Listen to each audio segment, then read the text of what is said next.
I'm sure we all want to make sure that he's safe and sound and enjoying his 94th or 95th year.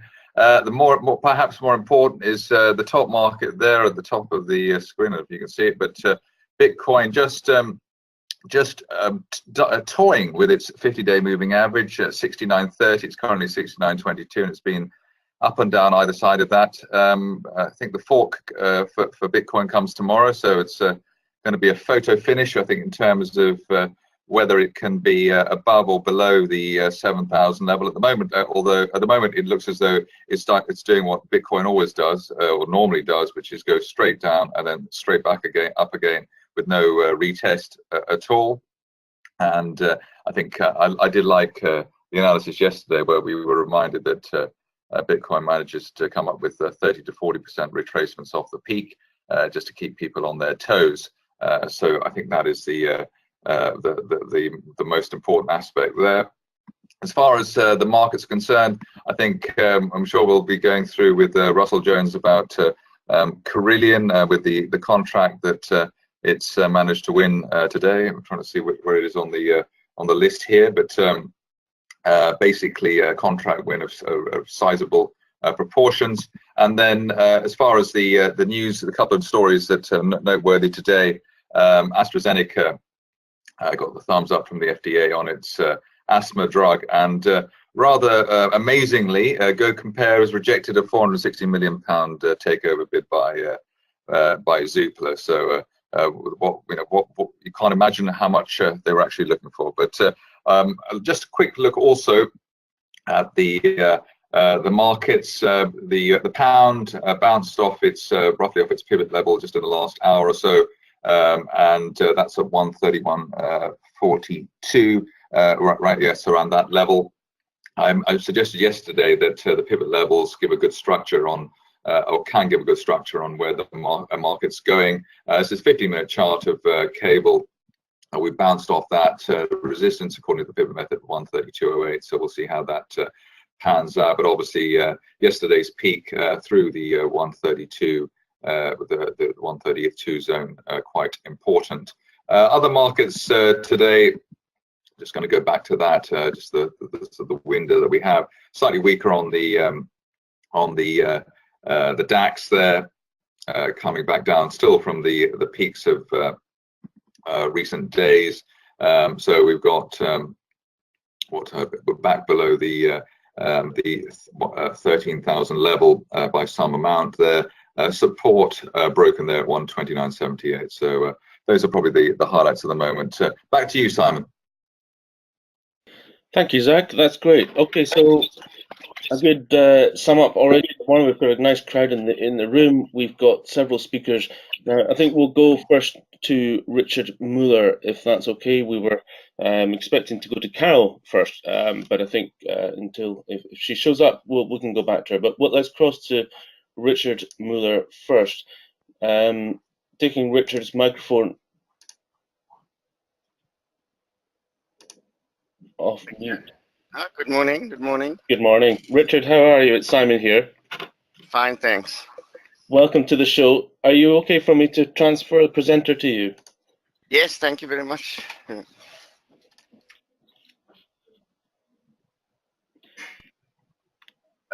Point and figure chart there. We're looking at the point and figure chart right now. Thank you. So yes. Richard, just a quick introduction to those of you, to those who don't know you on the show. You manage a fund in London.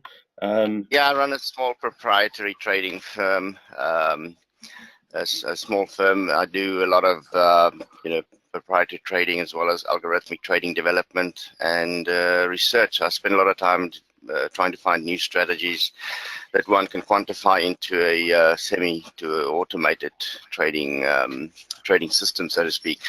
But I've been following technical analysis for many, many years. My background is I used to be a fundamental analyst. Now I consider myself a quantimentalist, meaning I use quantitative fundamentals and technicals together. I do trade a lot of US growth stocks. I spend most of my time trading the US market, really, and some of the UK and German indices. But in terms of my growth stock focus, I do trade almost exclusively NASDAQ 100 stocks. It's like Apple and Google and those type things. And then my favorite instrument to trade is the triple Q and the 3-time leverage ETF TQQ.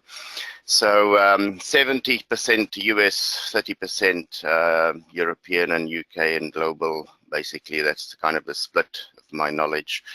And do a little bit of currency trading. It's not the bread and butter. The bread and butter comes from ETFs and stocks, so to speak, and indices. But for today's presentation, I thought it would be interesting to look at point and figure charts, because there are some long-term targets that's been hit recently. And these point and figure chart targets kind of give you an idea as to where the market might be turning, where it's heading next, where is the support levels. So I think hopefully the viewers will find that useful. Well, fantastic. Did you say a quantimentalist? Quantimentalist, yes. We take fundamentals and quantitative analysis. It's a new term I created. I'm a quantimentalist. Medical advice for. I like it, Richard. Thank you. We've only got 7 or 8 minutes, so it's a brief scan of the market, if you could, in your own way. Yes, I thought I'll just cover 3 major indices. I'll start with the FTSE, and then I'll jump to the DAX, and I'll end up with my favorite, the S&P 500, which is the most important index, so to speak. Yeah, it's a point and figure chart of the FTSE. For those of you, there's no time frame at the bottom. It's just the price action, basically. Every box here represents 25 points. So if a little cross to go up, it needs to move up 25 points. And for it to go back down to a circle there, it needs to drop 75 points. So we've volatility adjusted the FTSE's price here with a 25 box size and a 3-box reversal, 3 times reversal. So if the FTSE drops 75 points on any point of the chart, yeah, that would be a red circle. Okay, and then if the price keeps going down by 25-point increments, then that's how it keeps going down. So we have we've reduced the the smaller price movements, and we've just focused on larger price movements. So we can see here we have point and figure targets. The most significant one is when the market reversed back in February of 2016, it made a significant rally, and from this significant rally and this bottom here, we can calculate the price target by counting the number of boxes, times that by the box size and the reversal, and then project that from the low here to find the price target of 6,975 here. So you can see it reached that price target back in September of 2016. Then you look for another significant low and a reversal, and then we've calculated another one here around about June 2016, and we got a price target of 7,125, which was met around about here in December. There's another price target calculated on this rally here when the FTSE turned around and rallied significantly, and that's 7,350. So it met that around about in February of this year. So you can see it meets these targets. They are long-term targets, so you can see it does take quite a few reversals to get there.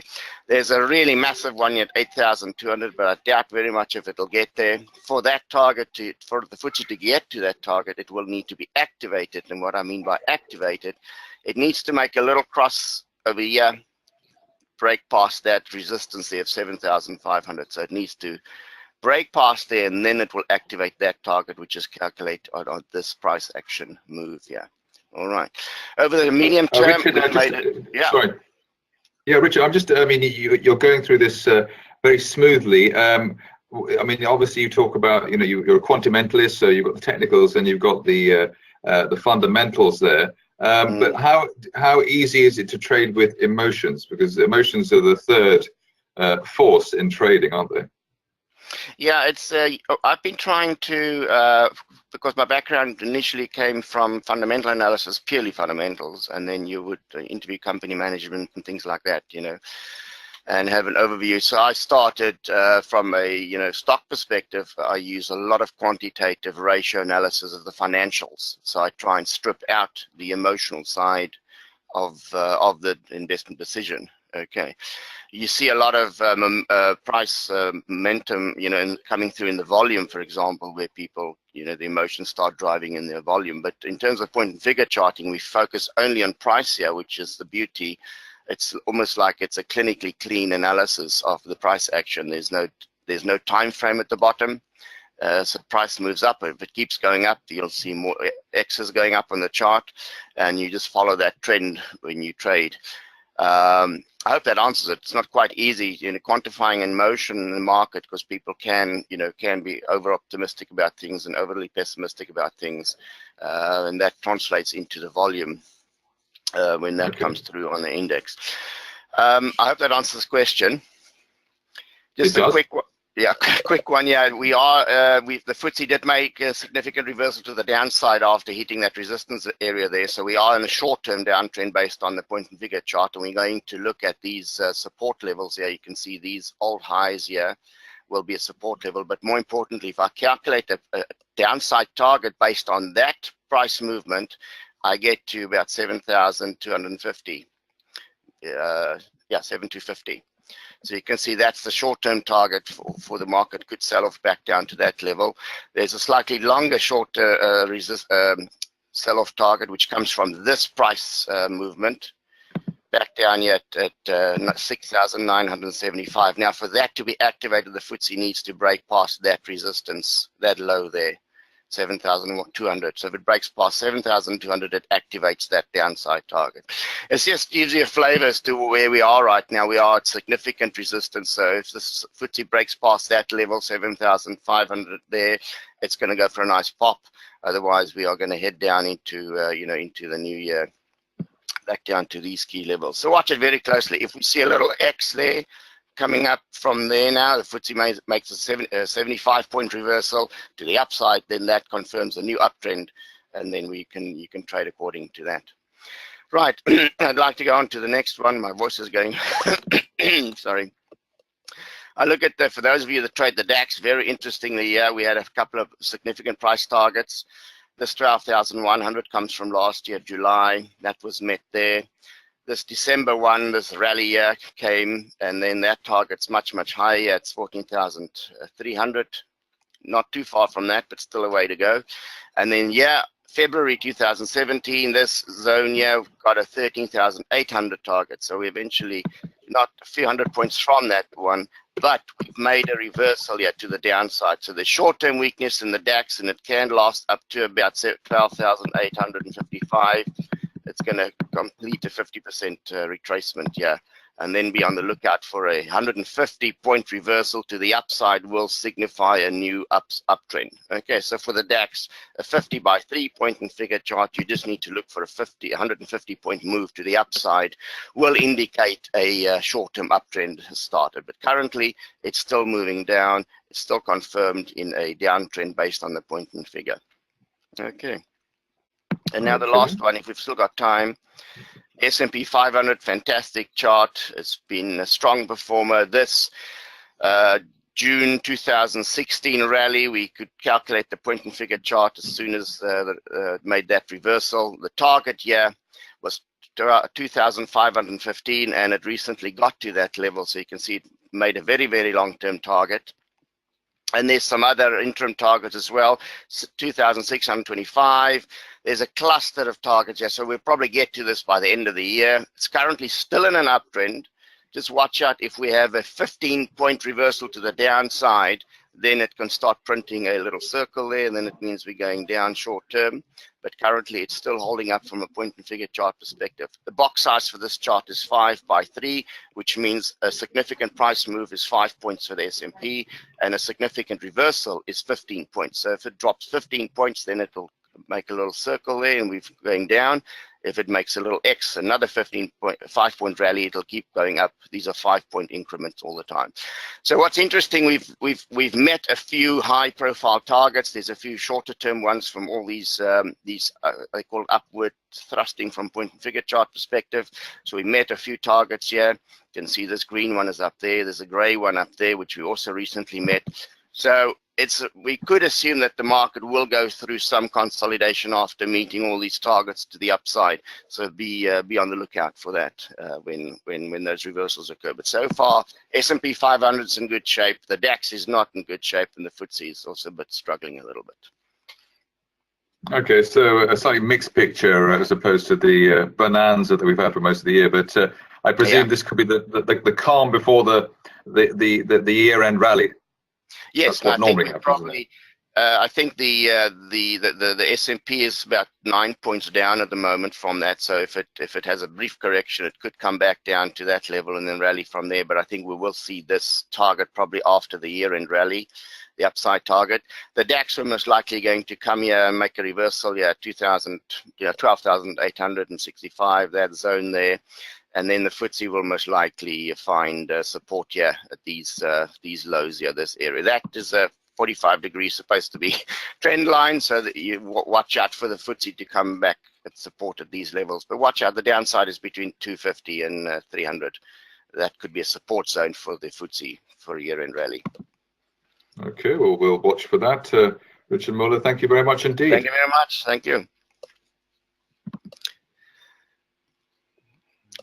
Okay, so I need to hand you back.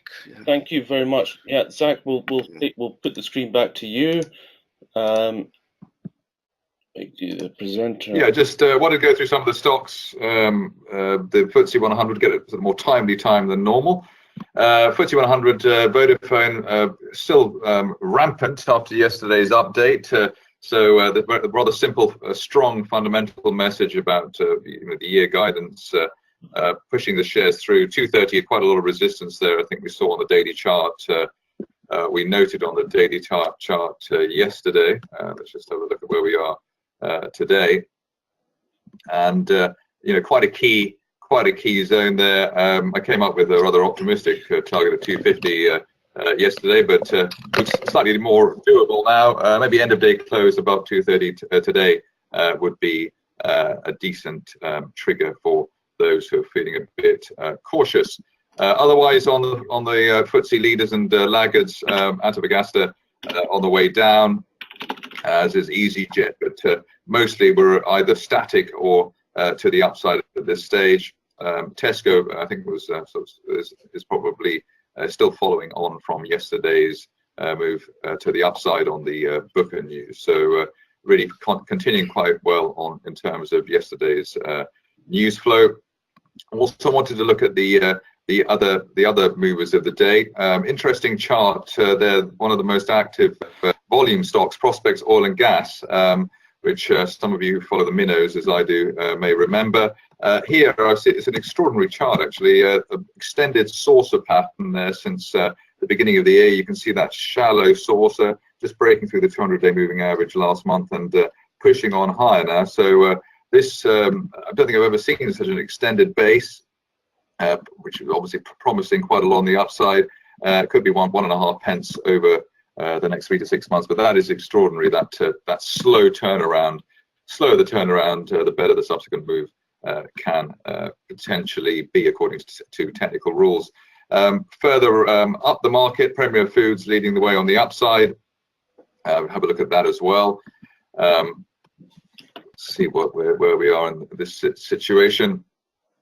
Not much of a chart in that case, in fact, but just hinting that we will find support at the bottom of the range.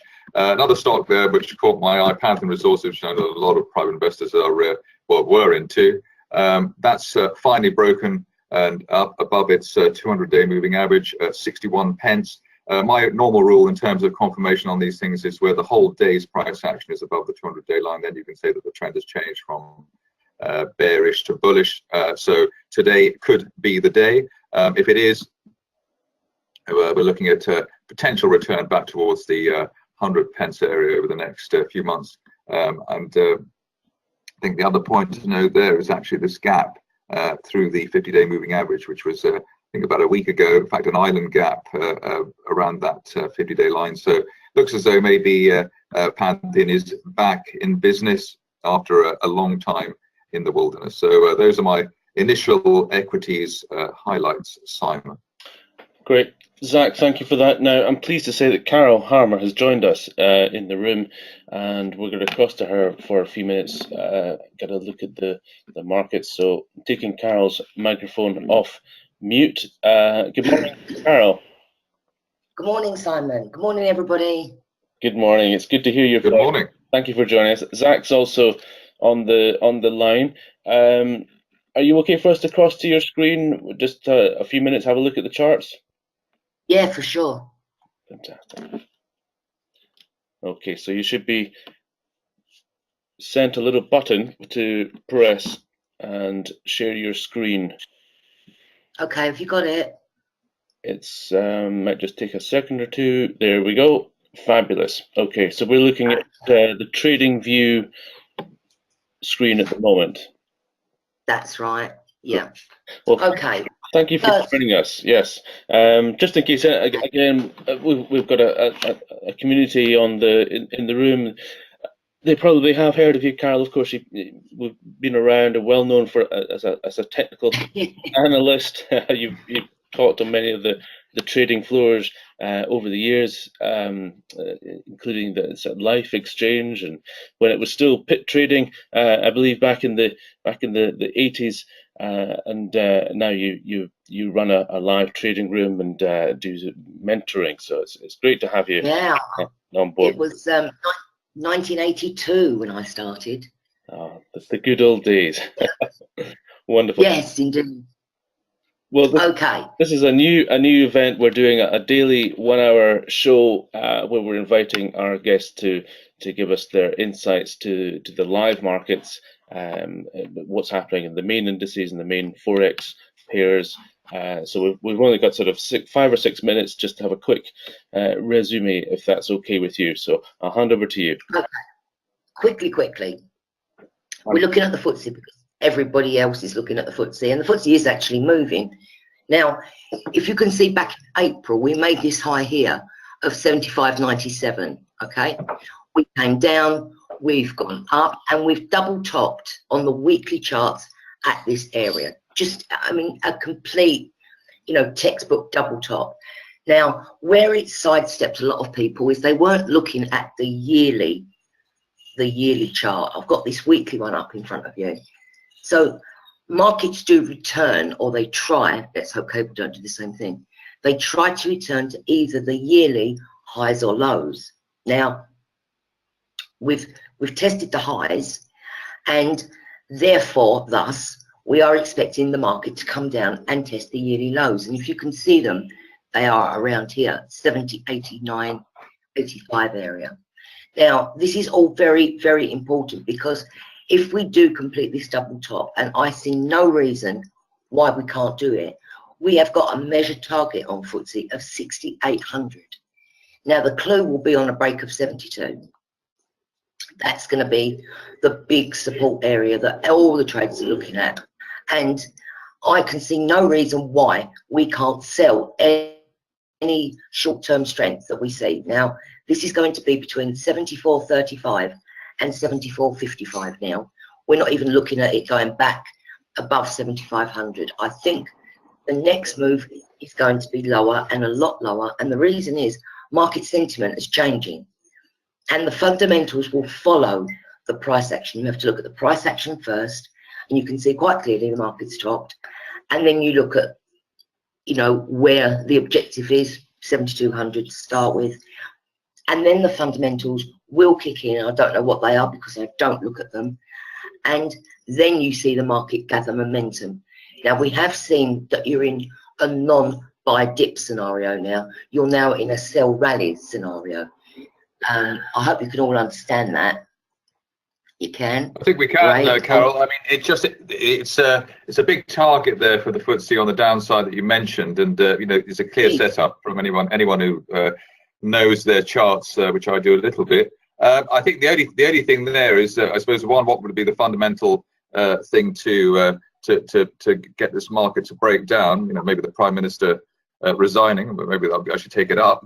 But the other factor is perhaps exactly, yes. The other factor, I suppose, is just the time of the year. That normally, maybe there's a dip during November, but then the first or the second, third week of December you get a rally. So I mean, it's putting you on the spot. Is it something that you might expect the fall to come before any Christmas rally came in, or any end of year rally?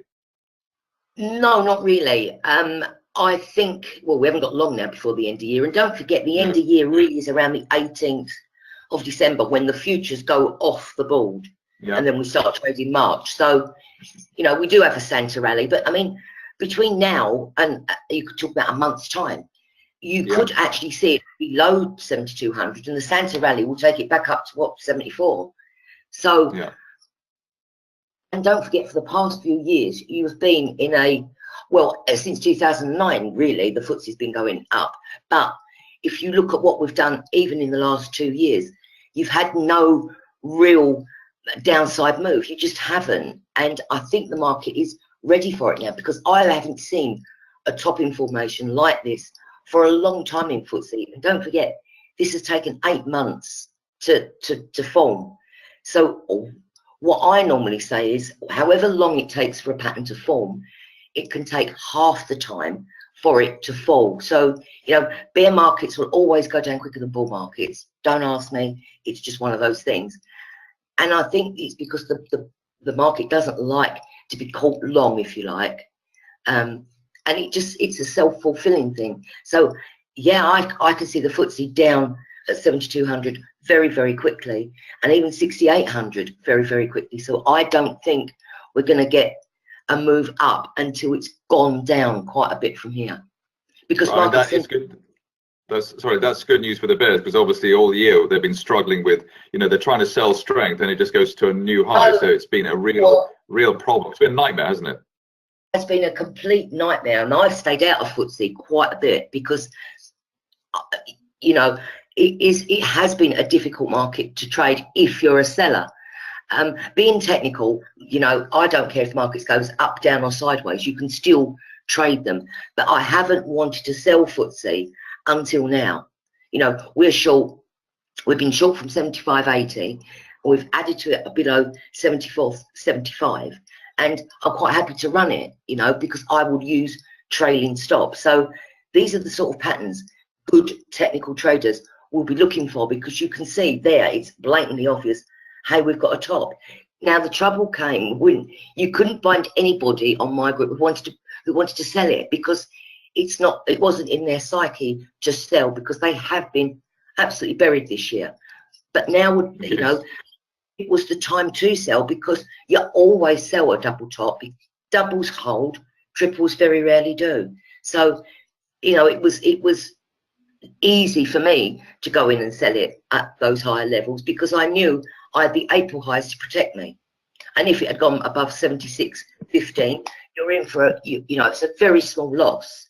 And it just reverse it and go with it. And this is what we've been doing all year. If it's it's interesting. I'm looking back at the FTSE, the 15-minute chart I was showing before, and I mean, every day, I mean, I think it's been a sell either from the open or halfway. I mean, it's been a sell into strength for days in a row now. I mean, it's quite interesting. I don't think I've seen that before either. Just if you look at the detail, it's just, you know. Hello. Yeah, if you look at the detail, it just has been very bearish. It has, but you see, the traders have been saying to me, well, it's short term, and it hasn't been short term. And this is what has fueled this, because you've now seen the buyers going eek, and they've been turning around and selling it. So we haven't seen that in recent times. But if you look at that daily chart, that shows you nothing. It's when you go out to the longer term timeframes, and I think in these markets you really have to do that. You have to look at the longer term timeframes, because if you just look at an hourly chart, it shows you nothing. It doesn't show you a target. It doesn't show you the topping pattern, and that's where I think people fall down. Is that, you know, you can trade any time frame you like. I'm not saying you can't, but you have to look at the longer term charts to get the next big move. Okay, well, we'll bear that in mind. We'll get protective gear on as well if it goes down to 6,800. I think a lot of people will be slightly upset, but well, a lot of shareholders will be slightly upset, but traders will be happy. Carol, thank you very much indeed. Yeah, thank you very much.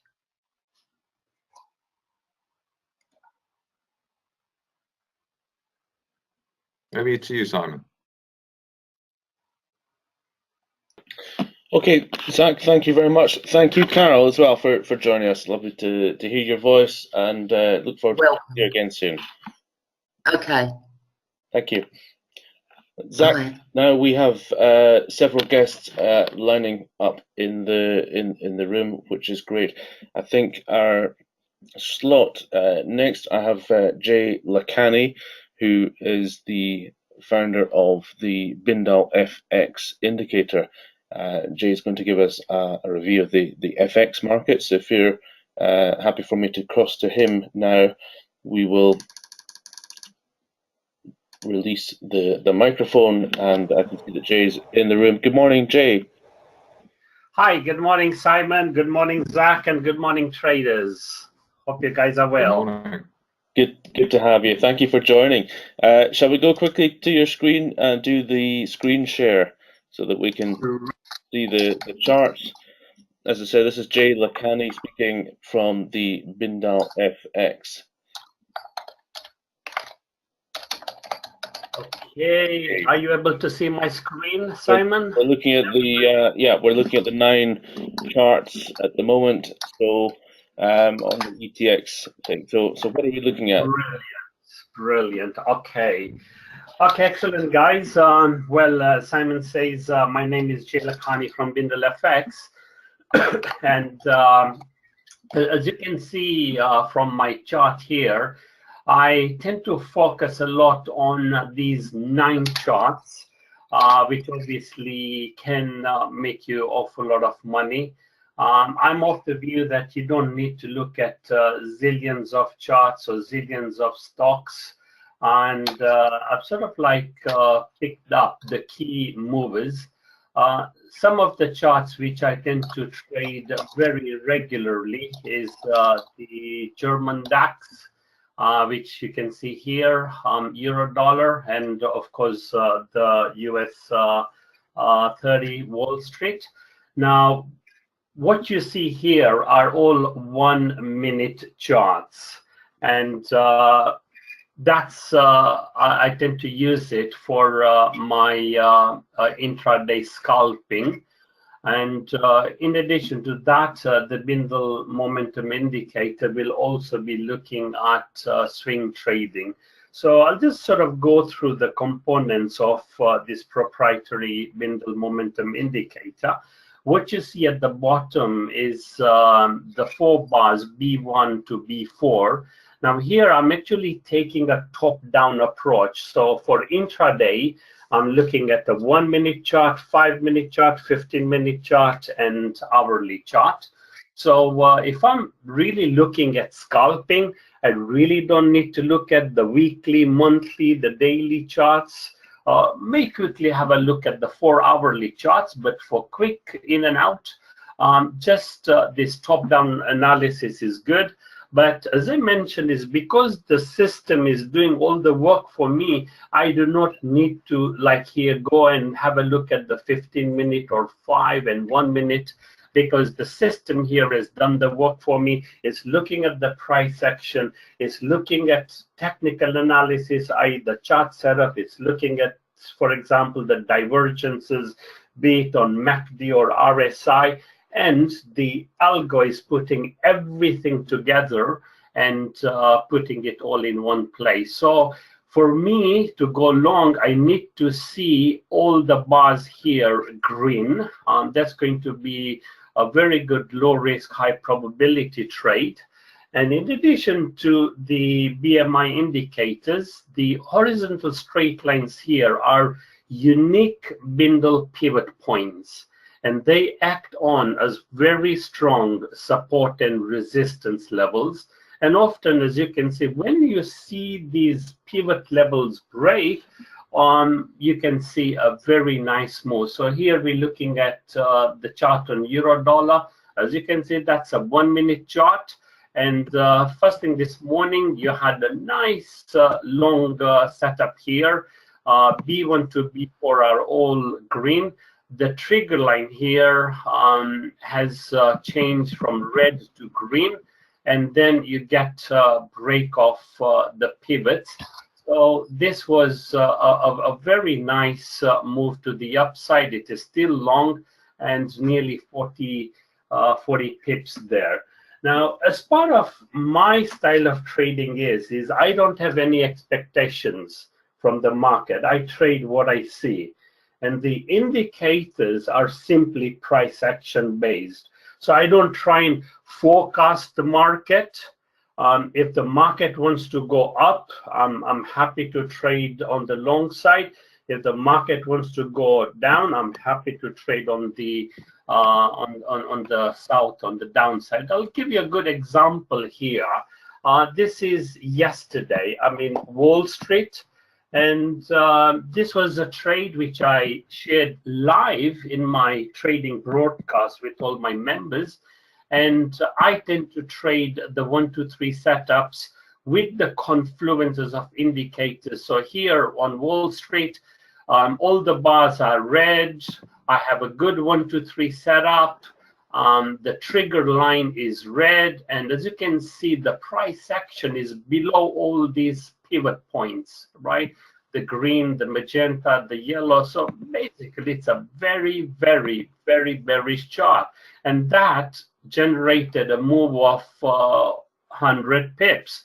And then moving on is what you had was in the late afternoon, a perfect reversal. So you actually made a nice juicy 100 pip profit.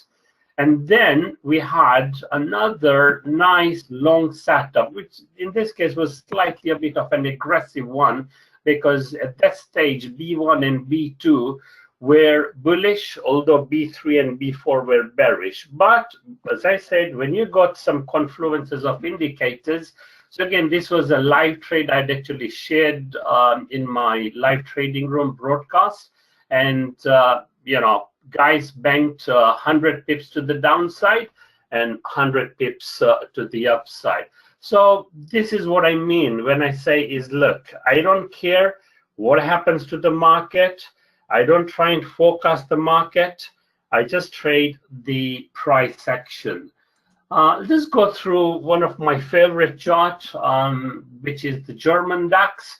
And this is the chart I'm actually trading day in, day out, every minute of the day, every hour of the day. And as you can see, it's a very, very, very bearish looking chart.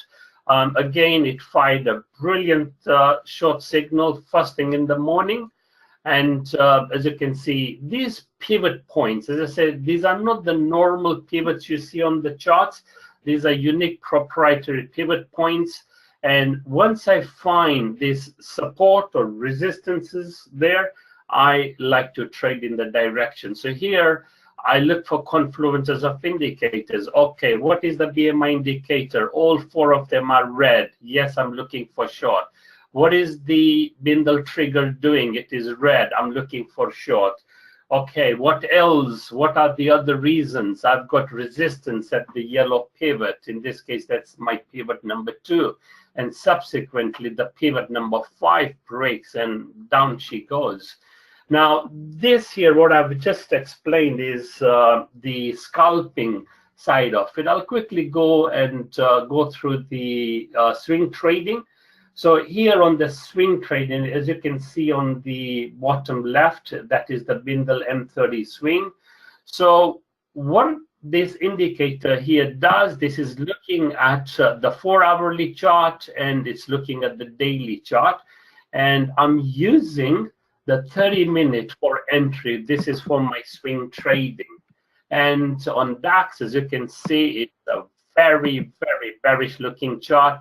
Right now, as you can see, the magenta pivot on swing trading, pivot 3, that's broken. And if I do see a 1 to 3 below this, then I can certainly see this market literally collapsing. And equally, on the other hand, as I say, I don't care if the market goes down, but if on the other hand, I see the magenta pivot holding, you see a big tail or a wick, and it forms a 1 to 3 above the magenta and the yellow, then I'll be looking for a reversal here. On DAX, as you can see, a short signal was fired around here, and that is still short and, you know, literally approaching 500 pip move here. But the chart is very bearish, and it's a case of adding to the shorts on each pullback on each strands. Jay, right? we'll need to jump in there. We're running short of time. Just one question, please, from Marvino. He's asking you: Is the 2-3 pullback a fib retracement of the 1-2 price movement? It's not necessarily a fib retracement, but it is basically based on fib. But yes, every time I get a pullback, certainly it will actually tell me on the chart. I mean, here this is a nice 1, 2, 3 setup pullback, and then as soon as the pullback has happened, price has moved down below the trigger line. I'm looking to add to the shorts. Yeah, so it is really based on Fibonacci retracement. Okay, fantastic. Jay, well, we're out of time already, I'm afraid. It's going very quickly, but just to let everybody know, you're going to join us again on the 23rd of November for a 1-hour webinar, Round the Clock Trader, at the monthly summit. So we can get much more into all this. These mornings are just for a very brief update and a look at the market. So it's been good to look at the charts, good to have a look at the indicator. But we're going to move on now, if that's okay, and we'll look forward to hearing from you on the 23rd of November. Yes, I'm looking forward to 23rd, and certainly an hour is a long time, and during that time, I mean, like what I did with you, Simon, I think last month we had the 2-hour session of live trading. So yeah, if I do see setups, I'm actually looking to trade real money live in front of the audience. So guys, it's been nice being part of this show, and God bless and happy trading. Thank you very much, Jay. Thank you, Jay. From Bindle. Thank you. Okay, Zach, we're going to go back to you, your screen now, and we have Russell Jones going to join us, and John Adamson from ShareTalk as well, just after Russell.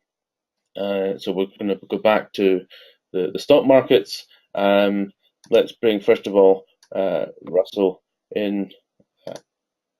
There we go. I don't know if John. Hi, Russell. How are you doing? I'm good. I'm good. Look, I'm not going to give you any technicalities because I'm not really that technical. But what I would say to you is that I've studied the markets in a quite unique manner for the last 2.5 years, and I've turned 1 million into 5 million. So, you know, just as a background, I trade actively and I trade on emotion, which sometimes can be very dangerous. And also I trade by sector generally. Now, obviously, I get up about 4 every morning, watch the markets, look at it, read every paper which I can get my hands on. Now, overnight, we've had the markets looking as if they're going down.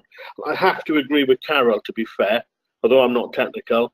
I think unless we have some form of fillip from the Dow through Trump and tax, we're going to see a sell-off, a major sell-off. And we can see that with individual stocks, which are now penalized for the slightest miss, and they are absolutely hammered. You saw that in America yesterday with GE, which at $17, some people might say that's a long-term buy. They're saying that's a 5-year recovery now, and it's going to go lower. So, you know, it's at 18 forward multiple, which is just not good enough. In terms of the markets today, as we speak in, Dow futures are going out. They're getting worse and worse. They're almost 300. They're almost 100 down, and I see a sell-off further again this afternoon. Now, a couple of interesting stocks I picked on individually. Now, I have taken a hell of a risk with Carillion, and they went up to about 45 at one stage this morning, and they're off again. But they did have a news announcement. It was obviously another contract, which is positive for 240 million. What was interesting about it, because they pulled out on most of the Far East, but Oman Ministry of Health are paying for it in the initial stages. So there's no money flow, but that's a very dangerous stock. However, if they can not have a rights issue before the 6th to 12th, there is going to be an upside, because I see that as a positive. But it's still number one shorted on the market at 16. How could they resist, Russell? How could they resist having a rights issue? That's the problem. I mean, Well, they've got just to, well, catching- the pensions doesn't matter anymore, because if you look at the manipulation, BT are trying to manipulation at the moment on their 14 billion shortfall. Tesco's did it in their recent results. They just changed the inflationary measure, and they took 3.3 million off their pension shortfall. Hence, they could then start paying a dividend again, and even looking at doing a buyback. Now, it's just ridiculous. The pension situation is just a bailout by the government at the moment until that pension fund goes bust. So no one has to really bother with pensions. So you take that aspect out, all the rest of their payments then are delayed into 2019. I do agree with you, Zach, but I'm just looking at a short-term hit on that up. So I'm not looking at a long-term hold. But you know, that's the risk factor on that. In terms of news, you saw Go Compare yesterday. Interesting article, little bit of a snippet in the FT this morning. Obviously being bought by Zoopla. Zoopla, as you might know, has gone private, billionaire now. Now, if you compare it to Money Supermarkets, which is trading at a forward PE of 20.64, and obviously you had a much lower PE around 15 with Go Compare. Although it rose 9.43% yesterday, it's up marginally this morning. They reckon that the target offer of 110, which is a further increase, will have to go up to about 125p a share. So obviously, the fact of it is there may be a punt in there if you want to go for individual stocks. But I think the broader question, you look at Card Factory this morning, good results again, but recently coming out of ex-dividend, they're up about 3% this morning. Card Factory have got a trend. They go ex-dividend, which they did on the 9th of this month. Then they have a massive drop-off because they always do a special dividend. Then they climb back up to about 3.30. So at this morning's price, there's upside there, but the danger again is retail in general. So what I did want to, and I'm running off time this morning, what I wanted to say is where are safe havens? And shorting the retail sector overall, I think, is a must. Marks, look at them, 308, never seen them so low, and they've got Archie Norman in there now, and that will be a dramatic change, but he's not afraid of doing things like putting out of Oxford Street. So obviously that has a rent implication then for other units. So I was surprised that Land Securities yesterday weren't hurt more, but obviously that was ignored. But you look at Dixon's Carrefour, 148. These places are stronger though than the likes of Debenhams, which I see going into administration with House of Fraser in the not too distant future, because they won't be able to pay the ground rents. I worked alongside the chairman of Debenhams in my previous retail life, which I did for many a year, and basically he'll just churn money. He hasn't got the cash behind him to do it. They've only got 95 million. So I see three sectors to look at for safe havens, which is energy, still with BP, Shell, etc., Exxon. The oil price has fallen overnight along with industrial metals, hence all the miners are down except for gold today. And I see that obviously if you're going to do individual stocks, you're going to have to be very careful, although I can make various suggestions. I think the movement of individual stocks into large cap oil is the move with dividend support, because I think with the turmoil out of the Lebanon, and Saudi will do anything at the moment to actually move the IPO price up, because without them selling it around $70, they're not going to be able to pay for safety at home for 2 or 3 years. So I think that that turmoil, everyone will talk about Mugabe this morning, but they don't do anything because he doesn't have oil. But when you look at Lebanon and the other aspects around with Saudi's interference, oil will go up irrespective, because of oil will go up even if shale producers, but Exxon makes 25% of their production on shale now anyway. So I think that's your safe haven bet, which is going into energy. In terms of shorting, I'd short house builders, unless you think the market's going to go up, because I think next year, unless we have a Brexit turnaround and do a Dyson and walk away, we're going to see a total retraction in the market. Barrett's did a great trading statement again this morning. It was positive, second of a positive in 2 days, and the other one was flat. So we've had 5 house builders now declaring, 2 negatives last week. But even on the back of that, it's all negative. On a side note, it's a horrible chart, isn't it? Yeah.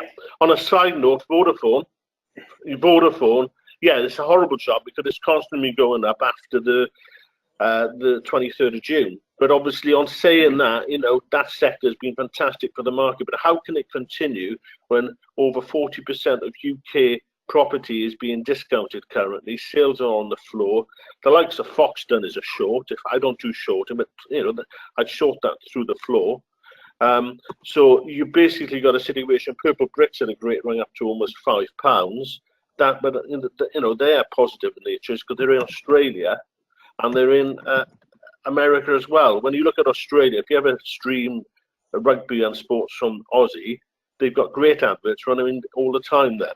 So I just basically think the other short, other than retail, is house builders. But obviously that's okay, so basically, Russell, obviously we're running out of time, but Vodafone probably the best long at the moment, or is that too high? Well, I think BT's had an interesting movement this morning. Because BT have been hammered again. They're hammering their pension fund, so you could mix it with BT. Because BT are on the floor almost at 248. It used to be a £15 stock, and although that was years gone by. So if you're going to stick into the telecom sector, I'd mix it with BT because they've got a huge pension shortfall. There's an article in today's FT. They're not going to bother with it because they know the government will bail it. All right, thank you, Russell. Russell Jones, who is a sizable private investor. Good luck with your trading day. Cheers, mate. Thanks a lot. Cheers. Cheers. Thank you, Russell, from me, Simon, and have a good day. And we're going to go for our final input from John Adamson at sharetalk.com. Take the microphone off for John. Good morning, John. You should be able to hear us, and we can hear you. Good morning, Simon. Oh, great. Super. How are you this morning? Yeah, not too bad. Not too bad. Yourself? Fantastic. Yes, fantastic. I'm enjoying these daily starts to the day. Gets you up, gets you moving, which is great. You've got two stocks for us to have a look at today. Zach, it's you've got the codes. I think you're going to bring them up. AST and I will try. Should we go with AST first, Zach? This is very popular, isn't it? This song, this this company. I'm not sure it is popular yet. Is it popular at the moment with investors? I'm not sure. Well, I think there's a lot of. There tends to be a lot of flow and like talk on Twitter and stuff when it's about it. So it seems to be in people's minds. Whether they're happy with it or not, it's a different matter. Well, I think that's the first thing to say. It's probably one of the most followed small caps at the moment. It's a heavily sort of liquidated, fully retail stock. There's no institutionals of note in there, so it's fully reliant on retail as far as we can see. Today they've had news out confirming first revenue from their Petoskey wells in Slovenia, which is now exporting gas into Croatia through a contract with INA. So that's confirming revenues of €300,000 a month. That expects to start coming into a sense sort of resources in their bank in January. So looking at €3.6 million per annum. The target is then to increase production as of next month, so we may see that 300k per month figure rise, but the actual reaction this morning has not been great, and we've seen an initial drop, but whether that's not abnormal for AST or any small cap really, to be honest, for an initial sell-off on news. So whilst the fundamentals appear very positive, I think until we see some news on this IPPC permit, which will allow them to sell gas back into Slovenia through, setting up a new plant within Slovenia, I don't think we're going to see a huge rise in the share price coming anytime soon. That said, we were at 2.5p quite recently, even before production commenced. So that would be where I would be looking to go towards pre-IPPC news. I think it's sitting at something around 1.8 pence this morning. So yeah, I've got it 1 3/4. There's a line of support from like the summer around 1.7. So seems to be holding that for the time being. Everything really relies, I think, on that 1.7 area. yeah, So people are just sitting tight, I think. I think so. I think there's a lot of new entrants coming in at this price now, and there's a lot of people who possibly losing patience as well. So with a balance between the two, it's fairly steady. And something else they sort of pointed out in today's RNS is the focus is now shifting to the planning of re-entry and recompletion of suitable existing wells to further increase production. Now, we know the production capacity of that field can go up nearly 4 times what it is now. So that's that there is potential significant upside there in terms of revenues. And we also know that once, as and when they get this IPPC permit, the actual profit on those revenues is going to be much more lucrative selling it inside Slovenia. So it remains to be seen when that happens, but I'm expecting that before the end of this calendar year. I think, yeah, so that's where that is at the moment. Okay. Next contender. So Greatland Gold PLC, probably in terms of share talk, this is probably our most covered stock. It's another stock that's quite very popular amongst retail.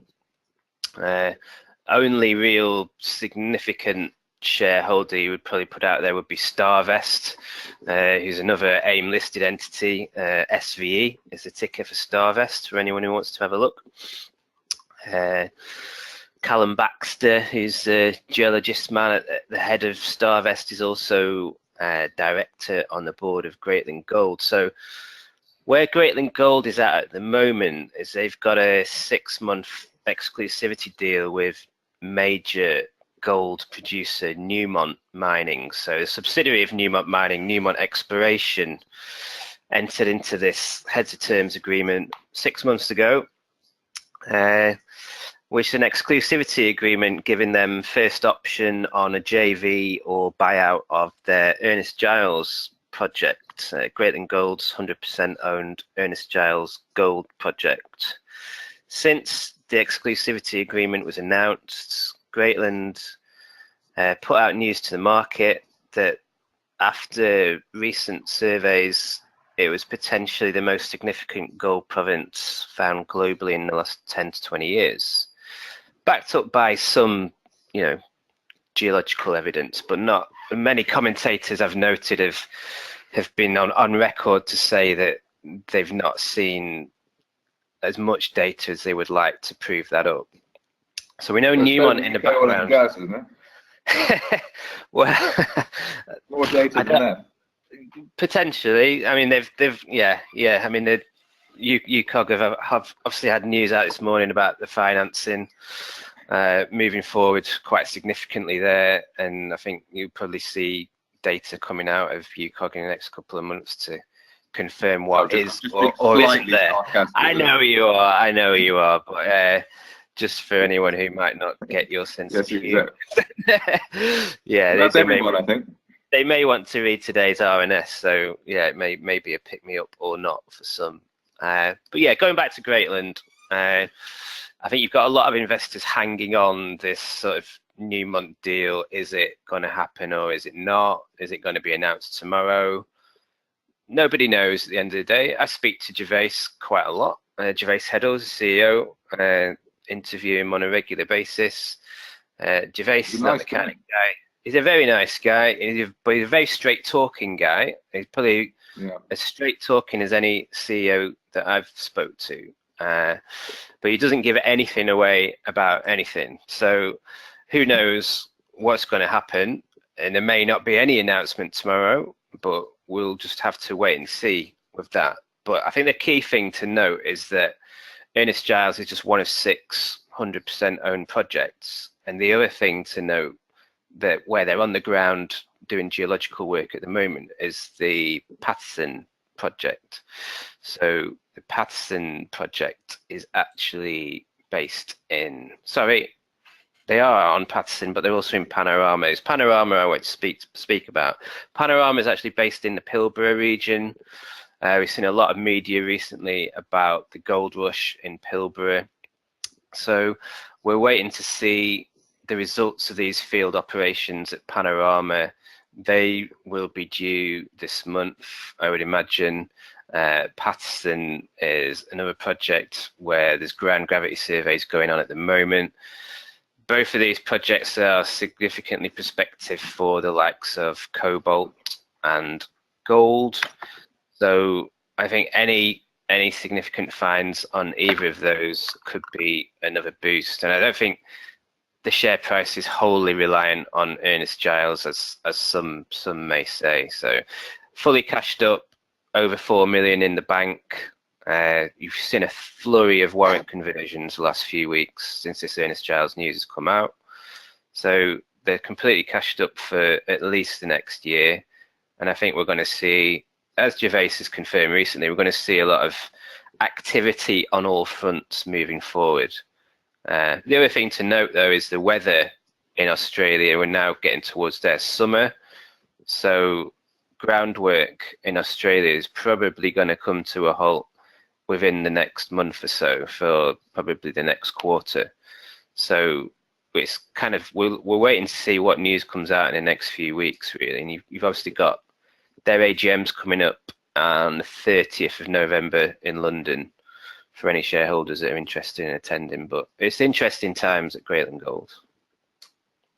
Yeah, and that, I mean, you can just see on the chart, I mean, the obvious thing on the chart here is just those bounces off 1.6 pence, and we've had like 4 or 5 of those. So it just does look very robust, even without all the fundamental input that you've given us, John. Yeah. I mean, it's certainly been testing that 1.6 area recently. So we'll just have to see how long that continues. But I think it tends to move on news, so we'll just see what comes out next. Okay, John Adamson from Share Talk, thank you very much indeed. Thank you. Okay, Zach, any final comments? That's us just 9:04 or 5. I think we're pretty wrapped up for today. Yep, I think so. I did like that Greatland Gold situation, and that's it is actually one of the star, well, the private investors regard it one of the star prospects of the moment, but rather more bearish. I think I've got Carol's warning in my mind now, so we'll see how that pans out over the next few days and weeks. Fantastic. I just one final look. Have a look at Card Factory. It is going to go up further. Okay, thank you very much, Russell. Fantastic. Okay, everybody, thanks very much for joining us again today. We'll be back in the morning. Have a great day.